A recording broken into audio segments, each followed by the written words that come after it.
राधे राधे, हरे कृष्णा। आप सभी का दिन शुभ और मंगलमय हो। आज मार्गशीर्ष मास के कृष्ण पक्ष की षष्ठी तिथि है, जो कि शाम 5:03 तक रहेगी और बाद में सप्तमी तिथि प्रारंभ हो जाएगी। और आज है मार्गशीर्ष मास का छठा दिन। और मार्गशीर्ष मास के हर गुरुवार को माँ लक्ष्मी जी की पूजा का विधान है। जो भक्त सच्चे मन से इस दिन माँ लक्ष्मी जी की पूजा करके कथा का श्रवण करता है, उनके घर में कभी धन की कमी नहीं रहती। तो प्रिय श्रोताओं, आज का महात्म्य प्रारंभ करने से पहले आपको सुनाते हैं मार्गशीर्ष मास गुरुवार की माँ लक्ष्मी जी की कथा। पौराणिक कथा के अनुसार सौराष्ट्र में उस समय भद्रश्रवा नाम के एक राजा थे। वे बड़े पराक्रमी राजा थे। 4 वेद, 6 शास्त्र और 18 पुराणों का उन्हें भली भांति ज्ञान था। उनकी रानी का नाम सुरत चंद्रिका था। रानी दिखने में सुंदर, सुलक्षणा थी, पतिव्रता थी। उन दोनों को 7 पुत्र और उसके बाद एक कन्या का वरदान मिला था। कन्या का नाम उन्होंने श्यामबाला रखा। एक बार महालक्ष्मी जी के मन में आया कि जाकर उस राजा के महल में रहे। इससे राजा को दोगुनी धन दौलत की प्राप्ति हो जाएगी और वह इस धन दौलत से अपनी प्रजा को और भी अधिक सुख दे पाएगा। गरीब के घर अगर लक्ष्मी रहेगी तो वह उसे स्वार्थी की तरह केवल अपने ऊपर ही खर्च करेगा। ये सोचकर श्री महालक्ष्मी जी ने एक बूढ़ी औरत का रूप धारण किया। हाथ में लाठी लेकर लाठी के सहारे रानी के द्वार तक पहुंच गईं।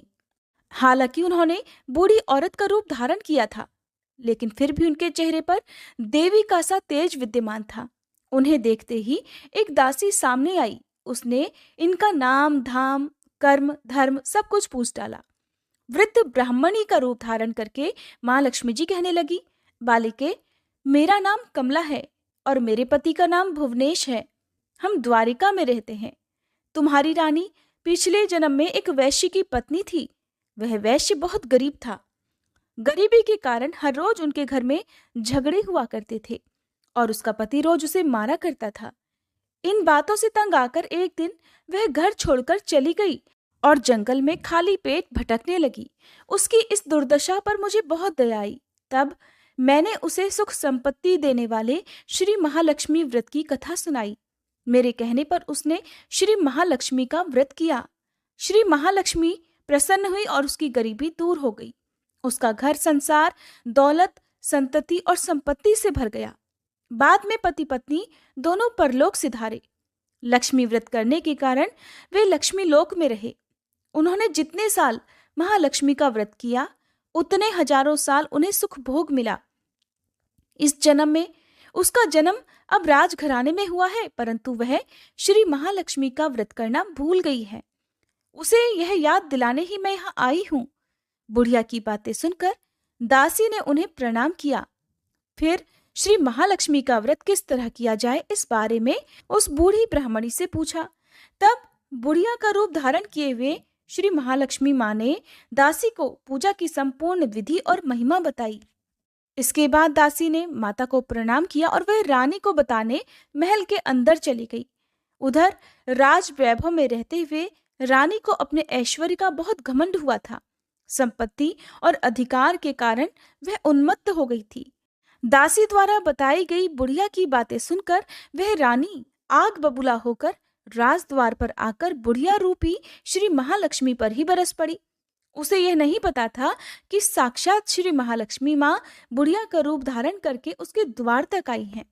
परंतु रानी का इस प्रकार रूखा बर्ताव और अपना अनादर देखकर माता ने वहां ठहरना ठीक नहीं समझा और वे वहां से तुरंत चल पड़ी। रास्ते में उन्हें रानी की पुत्री राजकुमारी श्यामबाला मिली। उन्होंने श्यामबाला को सारी बात बताई। श्यामबाला ने सुना तो अपनी ओर से श्री महालक्ष्मी जी से अपनी माता के लिए क्षमा मांगी। माता लक्ष्मी को राजकुमारी पर दया आ गई। उन्होंने श्यामबाला को फिर श्री महालक्ष्मी व्रत के बारे में बताया। उस दिन मार्गशीर्ष मास का यानी अगहन मास का पहला गुरुवार था। श्यामबाला ने पूरी श्रद्धा और विश्वास से श्री महालक्ष्मी का व्रत रखा। फलस्वरूप राजा सिद्धेश्वर के सुपुत्र राजकुमार मालाधर से उसका विवाह हो गया। वह धन, दौलत, ऐश्वर्य और वैभव से माला माल हो गई। पति के साथ ससुराल में बड़े आनंद से दिन बिताने लगी। इधर श्री महालक्ष्मी जी का रानी पर प्रकोप हुआ। जिसके कारण राजा भद्रश्रवा का संपूर्ण राज्य और राज कारोबार नष्ट हो गया। यहाँ तक कि खाने के लाले पड़ गए। ऐसी हालत में एक दिन रानी ने राजा से निवेदन किया कि हे राजन, हमारा दामाद तो इतना बड़ा राजा है, धनवान है, ऐश्वर्यशाली है, क्यों ना उसके पास जाया जाए, उसे अपना हाल बताएं, वह जरूर हमारी मदद करेगा। रानी की बात सुनकर राजा भद्रश्रवा अपने दामाद के पास जाने के लिए तैयार हुए। राज्य में पहुंचकर एक तालाब के किनारे थोड़ी देर विश्राम करने के लिए ठहरे। तालाब में पानी लेने आते जाते दासियों ने उन्हें देखा। उन्होंने विनम्रता से उनके बारे में पूछा। जब उन्हें ये पता चला कि वे रानी श्यामबाला के पिता हैं, तो दौड़ते हुए जाकर उन्होंने अपनी रानी को सारी बात बताई। रानी ने दासी के हाथ राज परिधान भेजकर बड़े ठाट से अपने पिता का स्वागत और सत्कार करवाया, खान पान करवाया। जब वे लौटने लगे तो सोने की मोहरों से भरा हुआ घड़ा दिया। राजा भद्रश्रवा जब वापस अपने महल में लौटे तो उन्हें देखकर रानी सूरत चंद्रिका बड़ी प्रसन्न हुई। जैसे ही उन्होंने सोने की मोहरों से भरे हुए घड़े का मुंह खोला, पर हाय भगवान, घड़े में तो धन के बदले कोयले भरे हुए थे, और यह सब श्री महालक्ष्मी जी के प्रकोप से हुआ था। इसी प्रकार दुर्दशा में उनके कई और दिन बीत गए। इस बार रानी खुद अपनी कन्या के पास गई। वह दिन अगहन मास का अंतिम गुरुवार था। श्यामबाला ने श्री महालक्ष्मी जी का व्रत किया, पूजा की और अपनी माता से भी व्रत करवाया। इसके बाद रानी अपने घर आ गई। श्री महालक्ष्मी जी का व्रत रखने पर उसे फिर से अपने राजपाट, धन दौलत और ऐश्वर्य की प्राप्ति हो गई। वह फिर से सुख, शांति और आनंदमय जीवन बिताने लगी। कुछ दिनों के बाद राजकन्या श्यामबाला अपने पिता के घर आई। उसे अपने घर आई देखकर सूरत चंद्रिका को पुरानी पिछली बातें याद आ गई।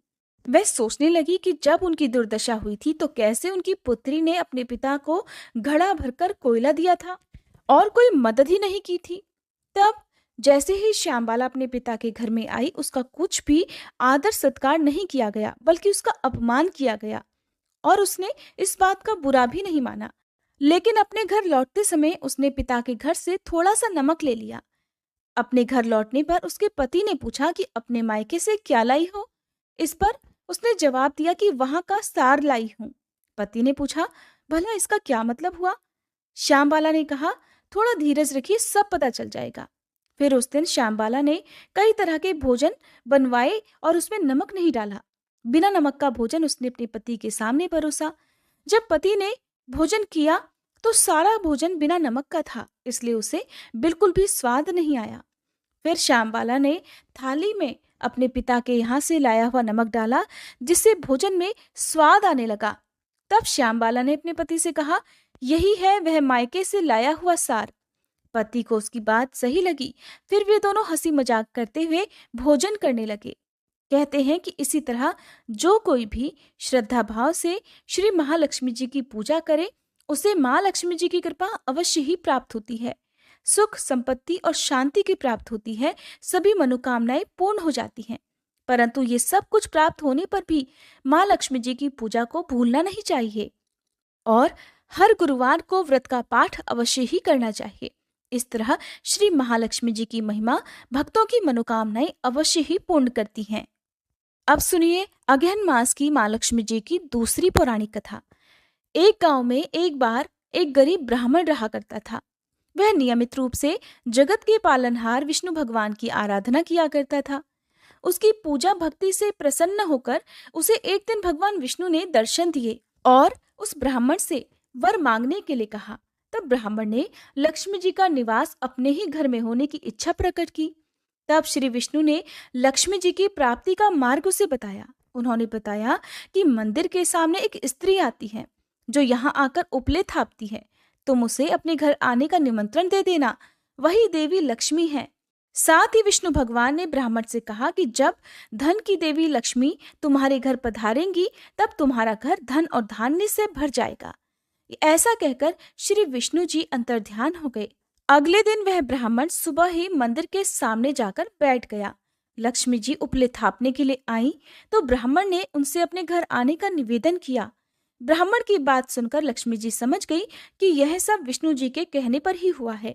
तब लक्ष्मी जी ने ब्राह्मण से कहा कि मैं तुम्हारे घर चलूंगी, लेकिन इसके पहले तुम्हें महालक्ष्मी व्रत करना होगा। तुम मार्गशीर्ष महीने के हर गुरुवार को मेरा व्रत और पूजन सच्चे मन से करके व्रत की कथा अवश्य ही पढ़ना और सुनना, तब मैं तुम्हारे सारे मनोरथ पूर्ण अवश्य करूंगी। तब ब्राह्मण ने देवी के कहे अनुसार मार्गशीर्ष मास के गुरुवार को व्रत और पूजन किया और देवी को उत्तर दिशा की तरफ मुंह करके पुकारा, जिसके बाद माँ लक्ष्मी जी ने उस ब्राह्मण के घर में धन धान और सुख संपत्ति के भंडार भर दिए। इस प्रकार मार्गशीर्ष मास के गुरुवार के व्रत के प्रभाव से वह ब्राह्मण अंत समय में बैकुंठ लोक को गया। प्रेम से बोलिए लक्ष्मी माता की जय। अब सुनिए मार्गशीर्ष मास महात्म्य का 6ठा अध्याय। इससे पहले के अध्याय में आपने सुना था श्री राधा रानी के स्तोत्र और नाम कवच आदि के बारे में। आज आप सुनेंगे माँ दुर्गा जी के 16 नामों के बारे में, साथ ही दुर्गा जी की उत्पत्ति कैसे हुई और बहुत सारी कथाएं भी आज आप सुनेंगे। देवर्षि नारद ने मुनिवर श्री नारायण से कहा कि हे ब्राह्मण, मैंने अत्यंत अद्भुत संपूर्ण उपाख्यानों को सुन लिया, अब दुर्गा जी के उत्तम उपाख्यान को भी सुनना चाहता हूँ। वेद की कौथुमी शाखा में जो दुर्गा, नारायणी, ईशाना, विष्णुमाया, शिवा, सती, नित्या, सत्या, भगवती, सर्वाणी, सर्वमंगला, अंबिका, वैष्णवी, गौरी, पार्वती और सनातनी, ये 16 नाम बताए गए हैं, वे सबके लिए कल्याणदायक हैं। वेद वेताओं में श्रेष्ठ नारायण इन 16 नामों का जो उत्तम अर्थ है वो सबको अभीष्ट है। उसमें सर्वसम्मत वेदोक्त अर्थ को आप बतलाइए। पहले किसने दुर्गा जी की पूजा की है, फिर दूसरी, तीसरी और चौथी बार किन किन लोगों ने उनका सभी जगह पूजन किया है। तब श्री नारायण जी कहने लगे, हे देवर्षि, भगवान विष्णु ने वेद में इन 16 नामों का अर्थ किया है। महामुने, अब देवी का वेदोक्त उपाख्यान भी सुनो। पहल परमात्मा श्री कृष्ण ने सृष्टि के आदिकाल में गोलोकवर्ती वृंदावन के रास मंडल में देवी की पूजा की थी। दूसरी बार मधु और कैटभ से भय प्राप्त होने पर ब्रह्मा जी ने उनकी पूजा की। तीसरी बार त्रिपुरारी महादेव ने त्रिपुर से प्रेरित होकर देवी का पूजन किया था। चौथी बार पहले दुर्वासा के शाप से राज्य लक्ष्मी से भ्रष्ट हुए देवराज इंद्र ने भक्ति भाव के साथ देवी भगवती सती की आराधना की थी। तब से मुनींद्रों, सिद्धेंद्रों, देवताओं और श्रेष्ठ महर्षियों द्वारा संपूर्ण विश्व में सब ओर सदा देवी की पूजा होने लगी। हे मुने, पूर्व काल में संपूर्ण देवताओं के तेज पुंज से देवी प्रकट हुई थी। उस समय सब देवताओं ने अस्त्र शस्त्र और आभूषण दिए थे। उन्हीं दुर्गा देवी ने दुर्ग आदि दैत्यों का वध किया था और फिर देवताओं को अभीष्ट वरदान के साथ उनका राज्य वापस लौटाया था। दूसरे कल्प में महात्मा राजा सुरथ ने, जो कि मेधस ऋषि के शिष्य थे, सरिता के तट पर मिट्टी की मूर्ति में देवी की पूजा की थी। उन्होंने वेदोक्त 16 उपचार अर्पित करके विधिवत पूजन और ध्यान के बाद कवच धारण किया था और फिर परिहार नामक स्तुति करके अभीष्ट वरदान प्राप्त किया। इसी तरह उस सरिता के तट पर उसी मृणमयी मूर्ति में एक वैश्य ने भी देवी की पूजा करके मोक्ष को प्राप्त किया था। राजा और वैश्य ने अपनी आंखों से आंसू बहाते हुए दोनों हाथ जोड़कर देवी की स्तुति की और फिर उनकी उस मृणमयी प्रतिमा का नदी के निर्मल गंभीर जल में विसर्जन कर दिया। वैसी मृणमयी प्रतिमा को जलमग्न हुई देखकर राजा और वैश्य दोनों रो पड़े। फिर वहां से वो कहीं और चले गए। वैश्य ने देह त्याग करके जन्मांतर में पुष्कर तीर्थ में दुष्कर तपस्या की और दुर्गा देवी के वरदान से वे गोलोक धाम में चले गए। राजा अपने निष्कंटक राज्य को लौट गए और वहां सभी के आदरणीय होकर बलपूर्वक शासन करने लगे। उन्होंने 60,000 वर्षों तक राज्य का भोग किया।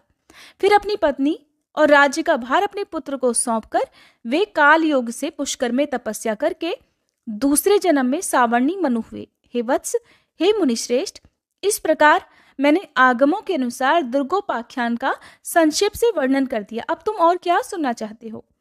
फिर देवर्षि नारद के पूछने पर भगवान नारायण ने तारा की कथा कही और चैत्र तनय राजा अधिरथ से राजा सुरथ की उत्पत्ति का प्रसंग भी सुनाया।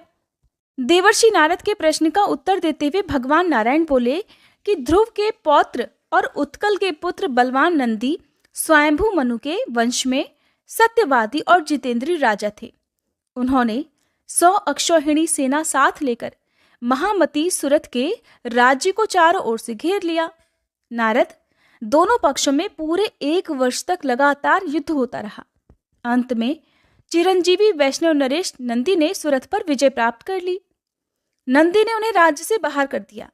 इस तरह भयभीत राजा सुरथ रात में अकेले घोड़े पर सवार होकर घने वन में चले गए। वहां भद्रा नदी के तट पर उनकी एक वैश्य से भेंट हुई।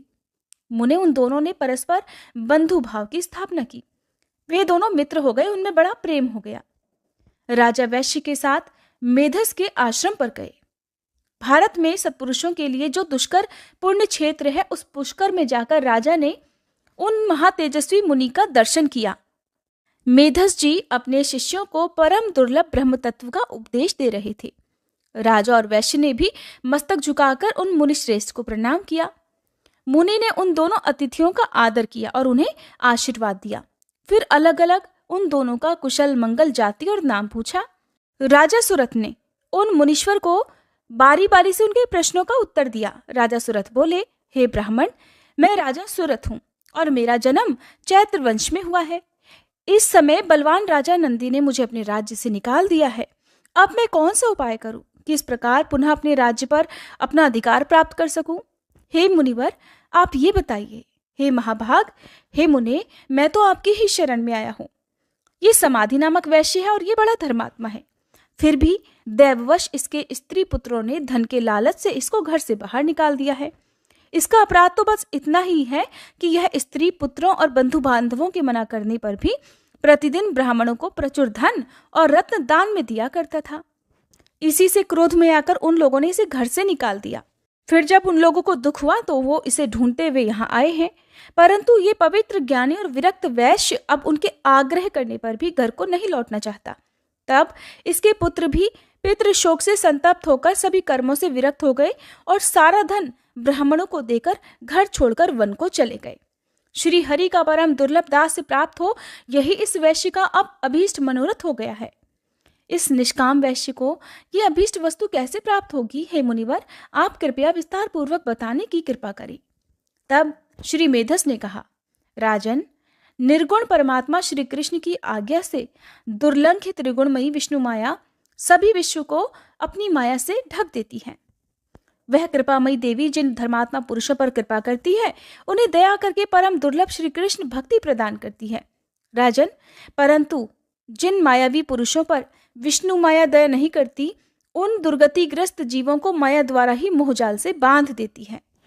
राजन, मैं प्रचेता का पुत्र और ब्रह्मा जी का पौत्र हूँ और भगवान शंकर से ज्ञान प्राप्त करके परमात्मा श्री कृष्ण का भजन करता हूँ। महाराज, नदी के तट पर जाओ और सनातनी दुर्गा का भजन करो। तुम्हारे मन में राज्य की कामना है, इसलिए वे देवी तुम्हें आवरणी बुद्धि प्रदान करेंगी और इस निष्काम वैष्णव वैश्य को वे कृपामयी वैष्णवी देवी शुद्ध विवेचना बुद्धि देंगी। ऐसा कहकर कृपा निधान मुनिवर मेधस ने उन दोनों को दुर्गा जी की पूजन विधि, स्तोत्र, कवच और मंत्र का उपदेश दिया। वैश्य ने उन कृपामयी देवी की आराधना करके मोक्ष प्राप्त कर लिया और राजा को फिर अपना अभीष्ट राज्य, मनु का पद और मनोवांछित परम ऐश्वर्य प्राप्त हो गया। इस प्रकार मैंने सुखद, सारभूत और मोक्षदायक परम उत्तम दुर्गा जी का उपाख्यान पूर्ण रूप से सुना दिया। हे देवर्षि, अब तुम और क्या सुनना चाहते हो? देवर्षि नारद ने पूछा, भगवान, जो सर्वोत्कृष्ट मूढ़ों के लिए ज्ञान की वृद्धि कराने वाला तथा अमृत का उत्तम सागर है, उसे तो मैंने सुन लिया। अब मैं गणेश खंड को, जो मनुष्यों के संपूर्ण मंगलों का भी मंगल स्वरूप और गणेश जी के जन्म वृतांत से भी परिपूर्ण है, उसे सुनना चाहता हूँ। जगदीश्वर, भला पार्वती जी के शुभ उदर से सुरश्रेष्ठ गणेश जी की उत्पत्ति कैसे हुई? किस प्रकार पार्वती देवी ने ऐसे पुत्र को प्राप्त किया? गणेश जी किस देवता के अंश से उत्पन्न हुए थे? उन्हें जन्म क्यों लेना पड़ा? वे अयोनिज थे, अर्थात खुद ही प्रकट हुए थे, या किसी योनि से उत्पन्न हुए थे? उनका ब्रह्मतेज कैसा था? उनमें कितना पराक्रम था? उनकी तपस्या कैसी थी? वे कितने ज्ञानी थे और उनका यश कितना निर्मल था? जगदीश्वर नारायण, शंभु और ब्रह्मा के रहते हुए संपूर्ण विश्व में सबसे पहले उनकी ही पूजा क्यों होती है? वे हाथी के मुख वाले एकदंत और विशाल तोंद वाले कैसे हो गए? महाभाग, पुराणों में उनके रहस्यमय जन्म वृतांत का वर्णन किया गया है। कृपया आप उस परम मनोहर और अत्यंत विस्तृत चरित्र को पूर्ण रूप से कहिए, क्योंकि उसे सुनने के लिए मुझे परम कौतूहल हो रहा है। तब श्री नारायण कहने लगे, नारद, मैं उस परम अद्भुत रहस्य का वर्णन करता हूँ, सुनो। वह पाप संताप का हरण करने वाला, संपूर्ण विघ्नों का नाश करने वाला, सभी तरह के मंगलों को देने वाला, सार रूप और सभी पापों का नाश करने वाला है। दैत्यों द्वारा पीड़ित हुए देवताओं की तेजो राशि से उत्पन्न हुई देवी ने दैत्य समुदाय का संहार कर डाला था। फिर वे दक्ष की कन्या होकर प्रकट हुई थी। उस समय उन देवी का नाम सती था। उन्होंने अपने स्वामी अर्थात शिव जी की निंदा होने के कारण योग धारणा द्वारा अपने शरीर का परित्याग कर दिया था और फिर शैलराज की परम प्रिय पत्नी मैना के पेट से जन्म लिया। पर्वतराज ने उन पार्वती जी का विवाह शंकर जी के साथ कर दिया। तब महादेव जी उन्हें अपने साथ लेकर निर्जन वन में चले गए। वहां बहुत लंबे समय तक शंकर जी पार्वती जी का विहार चलता रहा। जब देवताओं ने आकर विहार से विरत होने के लिए उनसे प्रार्थना की, तब भगवान शंकर विरत हो गए। उस समय महादेव जी का शुक्र भूमि पर गिर पड़ा, जिससे स्कंद कार्तिकेय उत्पन्न हुए। तब पार्वती जी ने शंकर जी से एक श्रेष्ठ पुत्र के लिए प्रार्थना की। तब महादेव जी ने कहा, हे पार्वती, मैं उपाय बताता हूँ, सुनो। उस उपाय से तुम्हारा परम कल्याण होगा, क्योंकि त्रिलोकी में उपाय करने से ही कार्य की सिद्धि होती है। मैं तुमसे जिस उपाय का वर्णन करूंगा वह संपूर्ण अभीष्ट सिद्धि का बीज रूप, परम मंगलदायक और मन को हर्ष प्रदान करने वाला है। देवी, तुम श्रीहरि की आराधना करके व्रत आरंभ करो। 1 वर्ष तक तुम्हें इस व्रत का पालन करना होगा। इस व्रत का नाम पुण्यक है। यह महाकठोर बीज कल्पतरु के समान अभीष्ट सिद्ध करने वाला, उत्कृष्ट, सुखदायक, पुण्यदाता, सार रूप और समस्त संपत्तियों को देने वाला है। प्रिय, जैसे नदियों में गंगा, देवताओं में श्रीहरि, वैष्णवों में शिव, देवियों में तुम, वर्णों में ब्राह्मण, तीर्थों में पुष्कर, पुष्पों में पारिजात, पत्रों में तुलसी दल, पुण्य प्रदान करने वालों में एकादशी तिथि, वारों में पुण्यप्रद रविवार, मासों में मार्गशीर्ष, ऋतुओं में वसंत, वत्सरों में संवत्सर, युगों में कृतयुग, पूजनियों में विद्या पढ़ाने वाले गुरु, गुरुजनों में माता, धनों में रत्न, प्रियजनों में पति, बंधुजनों में पुत्र, वृक्षों में कल्पतरु, फलों में आम का फल, वर्षों में भारतवर्ष, वनों में वृंदावन, स्त्रियों में शतरूपा, पुरियों में काशी, तेजस्वियों में सूर्य, सुखदाताओं में चंद्रमा, रूपवानों में कामदेव, शास्त्रों में वेद, सिद्धों में कपिल मुनि, बानरों में हनुमान, क्षेत्रों में ब्राह्मण का मुख, यश प्रदान करने वालों में विद्या और मनोहारिणी कविता, व्यापक वस्तुओं में आकाश, शरीर के अंगों में नेत्र, विभवों में हरि कथा, सुखों में हरि का ध्यान, स्पर्शों में पुत्र का स्पर्श, हिंसकों में दुष्ट, पापों में झूठ बोलना, तपस्वियों में ब्रह्मा, भक्ष्य वस्तुओं में अमृत, अन्नों में धान, पवित्र करने वालों में जल, शुद्ध पदार्थों में अग्नि, तेजस वस्तुओं में स्वर्ण, मीठे पदार्थों में प्रिय भाषण, पक्षियों में गरुड़, हाथियों में देवराज इंद्र का वाहन ऐरावत, योगियों में कुमार अर्थात सनत कुमार आदि, देवर्षियों में नारद, गंधर्वों में चित्ररथ, बुद्धिमानों में बृहस्पति, श्रेष्ठ कवियों में शुक्राचार्य जी, काव्यों में पुराण, सोतों में समुद्र, क्षमाशीलों में पृथ्वी, लाभों में मुक्ति, संपत्तियों में हरि भक्ति, पवित्रों में वैष्णव, वर्णों में ओंकार, मंत्रों में विष्णु मंत्र, बीजों में प्रकृति, विद्वानों में वाणी, छंदों में गायत्री छंद, यक्षों में कुबेर, सर्पों में वासुकी नाग, पर्वतों में तुम्हारे पिता हिमवान, गौओं में सुरभि, वेदों में सामवेद, तृणों में कुश, सुखप्रदों में लक्ष्मी जी, शीघ्रगामियों में अर्थात सबसे तेज चलने वालों में मन, अक्षरों में अकार, हितैषियों में पिता, यंत्रों में शालिग्राम शिला, पशु अस्थियों में विष्णु पुंजर, चौपायों में सिंह, जीवधारियों में मनुष्य, इंद्रियों में मन, रोगों में मंदाग्नि, अदिति पुत्रों में इंद्र, दैत्यों में बलि, साधुओं में प्रहलाद, दानियों में दधीची, अस्त्रों में ब्रह्मास्त्र, चक्रों में सुदर्शन चक्र, मनुष्यों में राजा रामचंद्र और धनुर्धारियों में लक्ष्मण जी श्रेष्ठ हैं। और जैसे श्री कृष्ण सर्वाधार, समस्त जीवों द्वारा पूजनीय, सबके बीज स्वरूप, सब कुछ देने वाले और सभी वस्तुओं के सार रूप हैं, उसी प्रकार यह पुण्यक व्रत संपूर्ण व्रतों में श्रेष्ठ है। इसलिए हे महाभागे, तुम इस व्रत का अनुष्ठान करो। ये तीनों लोकों में अत्यंत दुर्लभ है। इस व्रत के पालन से ही तुम्हें संपूर्ण वस्तुओं का सार रूप पुत्र प्राप्त होगा। इस व्रत के द्वारा संपूर्ण प्राणियों के मनोरथ सिद्ध करने वाले श्री कृष्ण की आराधना की जाती है, जिनके सेवन से, जिनके दर्शन से मनुष्य अपने करोड़ों पितरों के साथ मुक्त हो जाता है। जो मनुष्य विष्णु मंत्र ग्रहण करके श्री हरि की सेवा करता है, वह भारतवर्ष में अपने जन्म धारण को सफल कर देता है। वह अपने पूर्वजों का उद्धार करके निश्चय ही वैकुंठ लोक में जाता है और श्री कृष्ण का पार्षद होकर सुखपूर्वक आनंद का उपभोग करता है। वह भक्त अपने भाई, बंधु बांधव, भृत्य, संगी, साथी और अपनी पत्नी का उद्धार करके श्री हरि के परम पद को प्राप्त हो जाता है। इसलिए हे गिरिजे, तुम भी इस परम दुर्लभ विष्णु मंत्र को ग्रहण करो और उस व्रत काल में इसी मंत्र का जप करो, क्योंकि यह पितरों की मुक्ति का कारण है। ऐसा कहकर भगवान शंकर गिरिजा जी के साथ तुरंत ही गंगा तट पर गए और उन्होंने प्रसन्नता पूर्वक कवच और स्तोत्र सहित मनोहर विष्णु मंत्र पार्वती जी को सुनाया।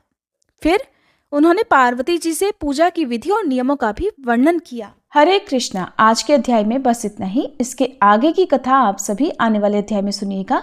अब सुनिए श्री कृष्ण चालीसा पाठ। बंशी शोभित कर मधुर, नील जलद तन श्याम, अरुण अधर जनु बिंबा फल, नयन कमल अभिराम, पूर्ण इंद्र अरविंद मुख, पीतांबर शुभ साज, जय मनमोहन मदन छवि, कृष्ण चंद्र महाराज। जय यदुनंदन जय जगवंदन, जय वसुदेव देवकी नंदन, जय यशोदासुत नंद दुलारे, जय प्रभु भक्तन के धृगतारे, जय नट नागर नाग नथैया, कृष्ण कन्हैया धेनु चरैया, पुनि नख पर प्रभु गिरिवर धारो, आओ दीनन कष्ट निवारो, वंशी मधुर अधर धरि तेरी, होवे पूर्ण मनोरथ मेरो, आओ हरि पुनि माखन चाखो, आज लाज भारत की राखो, गोल कपोल चिबुक अरुणारे, मृदु मुस्कान मोहिनी डारे, रंजित राजीव नयन विशाला, मोर मुकुट वैजंती माला, कुंडल श्रवण पीत पट आछे, कटी किंकणी काछन काछे, नील जलज सुंदर तन सोहे, छवि लखि सुर नर मुनि मन मोहे, मस्तक तिलक अलक घुंघराले, आओ कृष्ण बांसुरी वाले, करी पय पान पूत नहीं तार्यो, अका बका कागा सुर मार्यो, मधुवन जलत अग्नि जब ज्वाला, भय शीतल लखित ही नंद लाला, सुरपति जब ब्रज चढ़ियो रिसाई, मसूर धार वारी वर्षाई, लगत लगत ब्रज चहन बहायो, गोवर्धन नख धारी बचायो, लखिय सुदा मन भ्रम अधिकाई, मुख मह 14 भुवन दिखाई, दुष्ट कंस अति उधम मचायो, कोटि कमल जब फूल मंगायो, नाथी काली यही तब तुम लीन्हे, चरण चिन्ह दे निर्भय कीन्हे, करी गोपिन संग रास विलासा, सबकी पूरण करी अभिलाषा, केतिक महा असुर संग हार्यो, कंस ही केस पकड़ दे मार्यो, मात पिता की बंदी छुड़ाई, उगर सेन कह राज दिलाई, मही से मृतक छह सुत लायो, मातु देव की शोक मिटायो, भौमासुर मुर दैत्य संहारो, लाए 10 सहस कुमारो, दे भी नहीं तृण चीर संहारा, जरा सिंधु राक्षस कह मारा, असुर बकासुर आदिक मार्यो, भक्तन के तब कष्ट निवार्यो। दीन सुदामा के दुख टार्यो, तंदुल 3 मूठ मुख डार्यो। प्रेम के साग विदुर घर मांगे, दुर्योधन के मेवा त्यागे। लखी प्रेम की महिमा भारी, ऐसे श्याम दीन हितकारी। भारत के पारथ रथ हाके, लिए चक्र कर नहीं बल ताके। निज गीता के ज्ञान सुनाए, भक्तन हृदय सुधा वर्षाए। मीरा थी ऐसी मत वाली, विष पी गई बजा कर ताली। राणा भेजा सांप पिटारी, शालिग्राम बने बनवारी। निज माया तुम विधि ही दिखायो, उरते संशय सकल मिटायो। तब शत निंदा करी तत्काला, जीवन मुक्त भयो शिशुपाला। जब ही द्रौपदी टेर लगाई, दीनानाथ लाज अब जाई। तुरत ही वसन बने नंदलाला, बढ़े चीर भय अरि मुँह काला। असनाथ के नाथ कन्हैया, डूबत भंवर बचावत नैया। सुंदर दास आस उरधारी, दया दृष्टि की जय बनवारी। नाथ सकल मम कुमति निवारो, क्षमहु बेगी अपराध हमारो। खोलो पट अब दर्शन दीजे, बोलो कृष्ण कन्हैया की जय। बोलो कृष्ण कन्हैया की जय, बोलो कृष्ण कन्हैया की जय। ये चालीसा कृष्ण का पाठ करे उरधारी, अष्ट सिद्धि नवनिधि फल लहे पदार्थ चारी। बोलो श्री कृष्ण भगवान की जय।